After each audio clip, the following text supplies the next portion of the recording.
Hello बच्चों, कैसे हैं आप? उम्मीद करती हूँ आप बढ़िया और एकदम मज़े में होंगे। तो चलिए आज हम पढ़ने वाले हैं, क्या पढ़ने, कहानी। हेलो बच्चों, कैसे हैं आप? उम्मीद करती हूँ आप बढ़िया और एकदम मज़े में होंगे। तो आइए बच्चों, आज हम एक बहुत अच्छी कहानी पढ़ेंगे जो आपकी शिक्षा में विस्तार करेगी, अर्थात इससे मिलने वाली सीख को आप अपने जीवन में ज़रूर अपनाएंगे, इसकी मुझे पूरी उम्मीद है।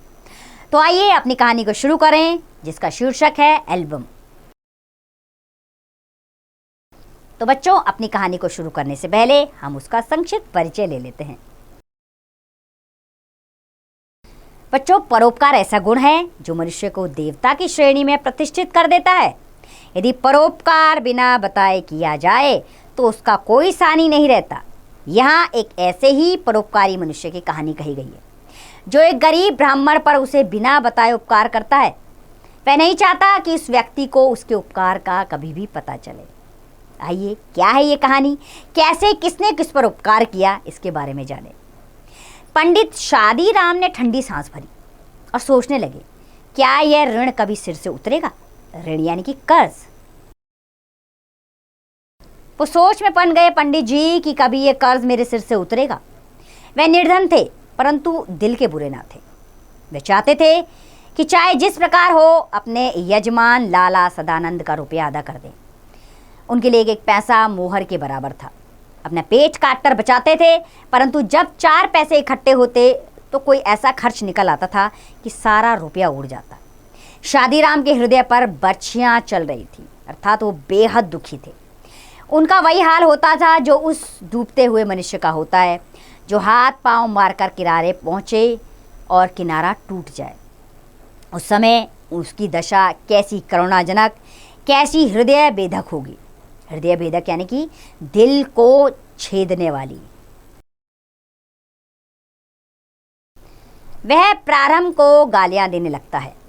यही दशा शादीराम की थी। इसी प्रकार कई वर्ष बीत गए। शादीराम ने पैसा पैसा बचाकर 80 रुपये जोड़ लिए। उन्हें लाला सदानंद के 500 रुपये देने थे। इस 80 रुपये की रकम से ऋण उतरने का समय निकट आता प्रतीत हुआ। आशा धोखा दे रही थी। एकाएक उनका छोटा लड़का बीमार हुआ और लगातार 4 महीने बीमार रहा। पैसा पैसा करके बचाए हुए रुपए दवा दारू में उड़ गए। पंडित शादीराम ने सिर पीट लिया। अब चारों ओर फिर अंधकार था। उसमें प्रकाश की हल्की सी किरण भी दिखाई ना देती थी। उन्होंने ठंडी सांस भरी और सोचने लगे, क्या यह ऋण कभी सिर से उतरेगा? बच्चों, अब सोचकर बताइए, पैसा पैसा करके बचाए गए रुपयों का क्या हुआ? बच्चों, पंडित जी ने जो पैसा बचाया था वो उनके बेटे की बीमारी में लग गया। उनका बेटा बहुत बीमार हो गया, जिसमें उनका सारा पैसा चला गया और वो फिर से सिर धुनने लगे, यानी दुखी होने लगे कि ये ऋण कभी मेरे सिर से उतरेगा। लाला सदानंद अपने पुरोहित की विवशता को जानते थे और वे यह ना चाहते थे कि वे रुपये देने का प्रयत्न करें। अर्थात लाला सदानंद नहीं चाहते थे कि पुरोहित जी वो पैसे उनको वापस दें। उन्हें इस रकम की ज़रा भी परवाह नहीं थी। उन्होंने इसके लिए कभी तगादा तक नहीं किया, न कभी शादीराम से इस विषय में बात छिड़ी। इस बात से वे इतने डरते थे मानो स्वयं उन्हें ही रुपए देने हो। परंतु शादीराम के हृदय में शांति ना थी। प्राय सोचा करते थे कि वे कैसे भले मानस हैं जो अपनी रकम के बारे में मुझसे बात तक नहीं करते। खैर, ये कुछ भी नहीं कहते सो ठीक है, परंतु इसका तात्पर्य यह थोड़ी है कि मैं भी निश्चिंत हो जाऊं। शादीराम में लाला सदानंद के सामने सिर उठाने का साहस ना था। उन्हें ऋण के बोझ के नीचे झुका दिया था। यदि लाला सदानंद ऐसी सज्जनता ना दिखाते और उन्हें बार बार तगादा करके तंग करते तो उन्हें इतना मानसिक कष्ट ना होता। हम अत्याचार का सामना सिर उठाकर कर सकते हैं, परंतु भल मनसी के सामने आंखें नहीं उठती, अर्थात किसी भले मानस के आगे आंखें झुक जाती हैं। एक दिन लाला सदानंद किसी काम से पंडित शादीराम के घर गए और उनकी अलमारी में कई सौ बंगला, हिंदी, अंग्रेजी आदि भाषाओं की मासिक पत्राएं देखकर बोले, ये क्या है? पंडित शादीराम ने उत्तर दिया, पुरानी पत्रिकाएं हैं। बड़े भाई को पढ़ने का चाव था, वे प्राय मंगवाया करते थे। जब जीवित थे तो किसी को हाथ नहीं लगाने देते थे, अब इन्हें कीड़े खा रहे हैं। रद्दी में क्यों नहीं बेच देते? इनमें चित्र हैं। जब कभी बच्चे रोने लगते हैं तो एक आध निकाल कर दे देता हूँ, इससे उनके आंसू थम जाते हैं। लाला सदानंद ने आगे बढ़कर कहा, 2-4 पर्चे दिखाओ तो। पर्चे का अर्थ होता है पेज। तो लाला सदानंद ने कहा, 2-4 पेज तो दिखाइए। पंडित शादीराम ने कुछ पर्चे दिखाए। हर एक पर्चे में कई कई सुंदर और रंगीन चित्र थे। लाला सदानंद कुछ देर तक उलट पलट कर देखते रहे। सहसा उनके हृदय में विचित्र विचार उठा। चौंक कर बोले, पंडित जी कहिए, ये चित्रकला सौंदर्य के अति उत्तम नमूने हैं। अगर किसी शौकीन को पसंद आ जाए तो 1000-2000 रुपये कमा लो। पंडित शादीराम ने ठंडी सांस लेकर कहा, ऐसा भाग्य होता तो यूं धक्के न खाता फिरता। लाला सदानंद बोले, एक काम करो। क्या? आज बैठकर इन पत्रिकाओं में जितनी अच्छी अच्छी तस्वीरें हैं सबको छांट कर अलग कर लो। जब यह कर चुको तो मुझे बता देना। आप क्या करेंगे? मैं इनका एल्बम बनाऊंगा और तुम्हारी ओर से विज्ञापन दे दूंगा। संभव है वह विज्ञापन किसी शौकीन के हाथ पड़ जाए और तुम 4 पैसे कमा लो। पंडित शादीराम को यह आशा ना थी कि कोयले में हीरा मिल जाएगा, परंतु लाला सदानंद के आग्रह से दिन भर बैठकर तस्वीरें छांटते रहे। शाम को देखा एक से एक बढ़िया 200 चित्र थे। उस समय वे उन्हें देखकर स्वयं उछल पड़े। तो बच्चों सोचकर बताइए, इच्छा ना होते हुए पंडित शादीराम तस्वीरें क्यों छांटते रहे? तो बच्चों इच्छा ना होते हुए भी पंडित शादीराम तस्वीरें इसलिए छांटते रहे ताकि उनसे इससे कुछ आमदनी हो जाए। लाला सदानंद ने चित्रों को एल्बम लगवाया और उच्च कोटि के समाचार पत्रों में विज्ञापन दे दिया। अब पंडित शादीराम हर समय डाके की प्रतीक्षा करते रहते। रोज सोचते कि आज कोई चिट्ठी आएगी। दिन बीत जाता और कोई उत्तर ना आता। रात को आशा सड़क की धूल की तरह बैठ जाती थी, अर्थात रात होते होते वो फिर निराश हो जाते थे। आखिर एक दिन शादीराम के भाग्य जागे, अर्थात उसकी किस्मत बदल गई। कोलकाता के एक मारवाड़ी सेठ ने पत्र लिखा कि एल्बम भेज दो, यदि पसंद आ गया तो खरीद लिया जाएगा। मूल्य की कोई चिंता नहीं, चीज अच्छी होनी चाहिए। यह भाग्य की करवट थी। पंडित शादीराम दौड़े हुए लाला सदानंद के पास पहुंचे और पत्र दिखाकर बोले, भेज दूं? लाला सदानंद ने पत्र को अच्छी तरह देखा और उत्तर दिया, रजिस्टर कराकर भेज दो। शौकीन आदमी है, खरीद लेगा। और मूल्य लिख दो, 1000 से कम पर सौदा ना होगा। कुछ दिन बाद उन्हें उत्तर में एक बीमा मिला। पंडित शादीराम के हाथ पैर कांपने लगे। हाथ पैरों से अधिक उनका हृदय कांप रहा था।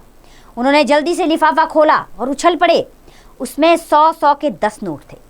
पंडित शादीराम खड़े थे, बैठ गए, सोचने लगे, अगर 2000 लिख देता तो शायद उतने भी मिल जाते।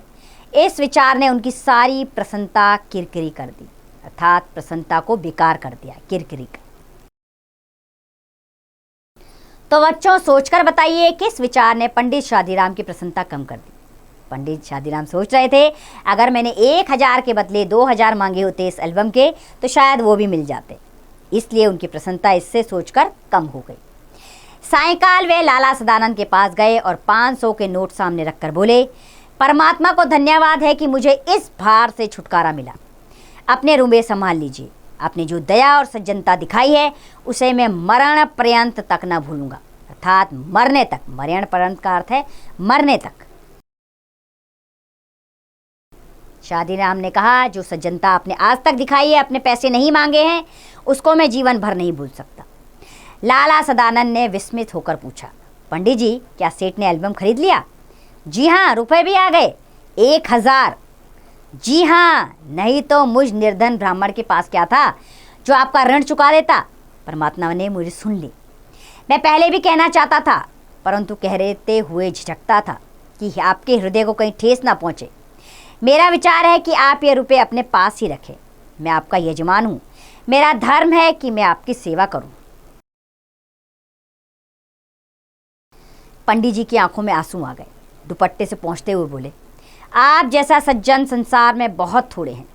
परमात्मा आपको चिरंजीवी रखे। चिरंजीवी यानी कि लंबी आयु दे। परंतु अब तो मैं ये रुपए नहीं लूंगा। इतने वर्ष तक आपने मांगे नहीं, यह उपकार कोई थोड़ा नहीं है। मुझे इससे उऋण होने दीजिए, अर्थात ये ऋण मुझे चुका देने दीजिए। लाला सदानंद ने रुपए ले लिए।